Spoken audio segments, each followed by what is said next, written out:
नमस्कार साथियों, मैं नरेश काजला। हम सब लोग एक प्रयास कर रहे हैं। उस प्रयास में सारे लोग हमारे साथ हैं, लेकिन कुछ लोगों को ये हजम नहीं हो रहा और वो आप सब लोग जानते भी हैं। और इसमें कुछ लोग अभी तक भरोसा नहीं कर पाए हैं। वो लोग कहीं ना कहीं ये सोचकर परेशान है कि हिसाब होगा या नहीं होगा। मैं आप लोगों को बता देना चाहता हूँ कि जब ये कंपनी भागी थी तो 28 जनवरी को एक अखबार में विज्ञप्ति आई थी। वही विज्ञप्ति दैनिक भास्कर ने दी थी, क्योंकि दैनिक भास्कर अखबार की टीम काफ़ी अच्छा काम कर रही है। उसने दिया था कि कंपनी के पास एक प्रिंटर, एक टूटा हुआ कूलर और 55,000 की बकाया राशि के अलावा कुछ भी नहीं है। उसके बाद हमने ज़मीनों के खुद कोशिश की। दैनिक भास्कर की टीम को ऑफिस में जाके देने पे ही वो सूचना वापस नहीं लिखी उन्होंने। ज़मीनों की डॉक्यूमेंट्स हमने बरामद करवाए। उस समय हमारे साथ सारे लोग जो आज अलग तरीके से बिहेव कर रहे हैं सब थे, लेकिन उनके मंसूबे पूरे नहीं हुए तो वो लोग अपनी कार्रवाई अलग तरीके से करने लग गए। और उसके बाद में जो इन लोगों ने भ्रम फैलाया कि कंपनी के पास कुछ है ही नहीं, जब हमने ये साबित कर दिया कि हाँ बहुत कुछ है और हम लोगों ने जो पैसा लगाया है वो ज़मीन में निवेश किया गया और ज़मीन है, तो हम अपना पैसा प्रयास करें तो वापस आ सकता है। उसी प्रयास में हम सब लोग एक साथ होकर एक प्रक्रिया के तहत कार्यवाही करने लग गए। अब उसके बाद में इन्होंने बोला कि कंपनी कुछ दे नहीं रही है, कंपनी दे नहीं सकती, ये सब बकवास है, कोई कुछ नहीं कर सकता। आज तक जितनी कंपनियां भागी है उसने कुछ भी किसी को दिया नहीं है। तब हम लोगों ने कुछ रजिस्ट्रियां करवाने में सक्षम रहे। तो उसके लिए इन्होंने बोला ये रजिस्ट्री फर्जी है, वहाँ तो 1 लाख रुपए बीघा में ज़मीन मिलती है। जबकि आज वही लोग अखबार में छपवा के दावा कर रहे हैं कि 35 रजिस्ट्री 20 करोड़ की हैं, अपने ही मुंह से बता रहे हैं। तो मेरा आप लोगों से निवेदन है कि जो ये प्रक्रिया कर रहे हैं, आज से 20-25 दिन पहले आईजी ऑफिस में मिले थे उसको उन्होंने आज एडिशन में डाला है। उसके लिए परेशान होने की ज़रूरत नहीं है, ये भ्रम फैला रहे हैं। और फिर इन्होंने दावा किया कि ये रजिस्ट्रियाँ फर्जी हैं, ये रजिस्ट्रियाँ करने वाले फर्जी है। वो सारी चीज़ें सही पाई गई तो अब इनका कहना है कि ये इन लोगों को गिरफ्तार किया जाए, ये नेक्सा की ज़मीनें हैं। तो मैं आप लोगों से बता देना चाहता हूँ, घबराने की ज़रूरत नहीं है। हम लोगों ने कोई क्राइम नहीं किया है और हम लोग आपस में सुलझना चाहते हैं। ये वो लोग हैं जो सुलझने नहीं देना चाहते हैं। किसी भी प्रकार साम दाम दंड भेद हर तरह से ये कोशिश कर रहे हैं और कुछ सीधे साधे लोग इनकी बातों में आ जाते हैं।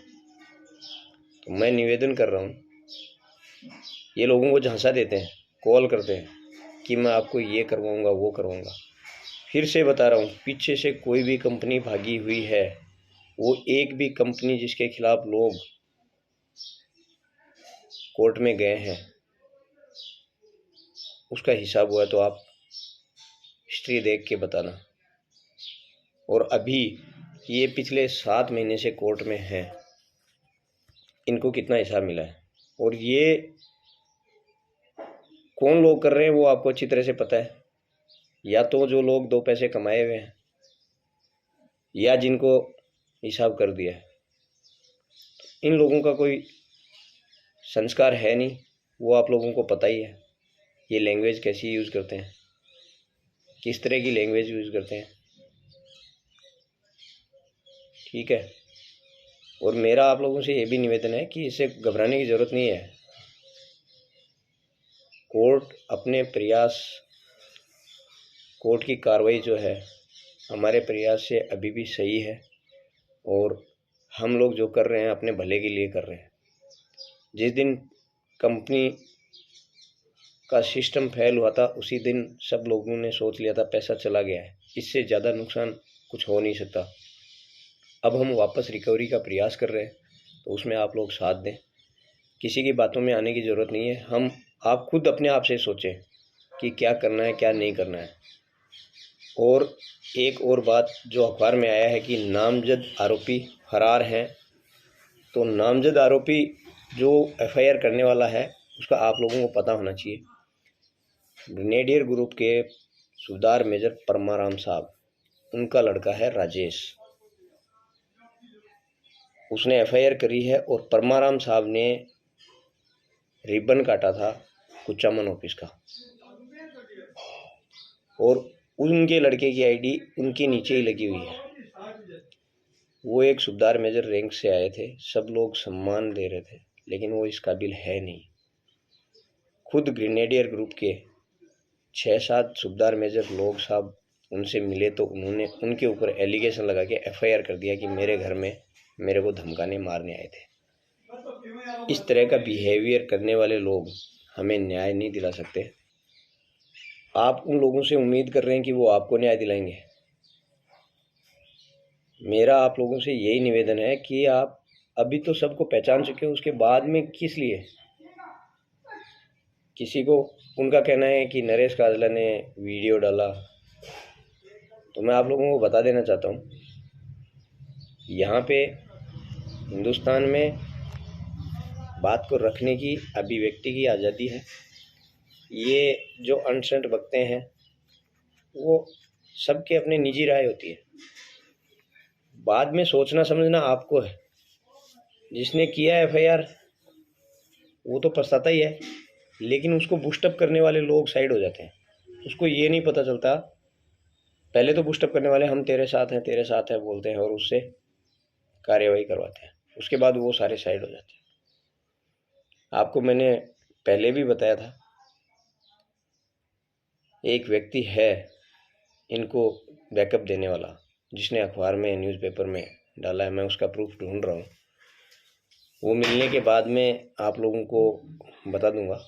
वो भी पहले भी वो लोगों के सामने आ चुका है और अपने मंसूबे में कामयाब नहीं हुआ। अब वो इस तरह की हरकत कर रहा है तो उसे घबराने की ज़रूरत नहीं है। हम सभी को पता है, जो न्यूज़पेपर घुमा फिरा के डाल रहा है वो हम सभी को पता है, उसे घबराने की ज़रूरत नहीं है। कोर्ट की कार्यवाही चल रही है और कोर्ट में अभी हम बहुत नज़दीक हैं। बहुत जल्दी हम लोगों का हिसाब चालू होगा और हिसाब करवाने के लिए प्रयास करना कोई जुर्म नहीं है, इसलिए घबराने की ज़रूरत नहीं है। अगर ये जुर्म है तो मैं बार बार करूँगा, हम बार बार करेंगे। किसी को न्याय दिलाना जुर्म है तो हम सारे उस काम को करने के लिए साथ रहेंगे। और मेरा एक निवेदन है कि आपस में एक दूसरे पे कोई भी छींटाकशी मत करो। वो लोग कर रहे हैं उनको करने दो, कोई फर्क नहीं पड़ता जो कर रहा है उससे। वो अपना संस्कार, अपने घर में जो रहन सहन और अपने आने वाली पीढ़ी का जो नज़रिया है वो आप लोगों को दर्शा रहे हैं कि हम इस तरह के लोग हैं जो किसी को इज्जत नहीं दे सकते। वो इज्जत अपने घर में भी वैसे ही रखते हैं, ठीक है। इसलिए मेरा आप लोगों से निवेदन है, बार बार एक होके रहो, किसी की बातों में आने की ज़रूरत नहीं है। अगर मैं भी आपको गलत राय देता हूँ तो उसको भी नहीं मानना है, अपने संयम से काम करना है। धन्यवाद।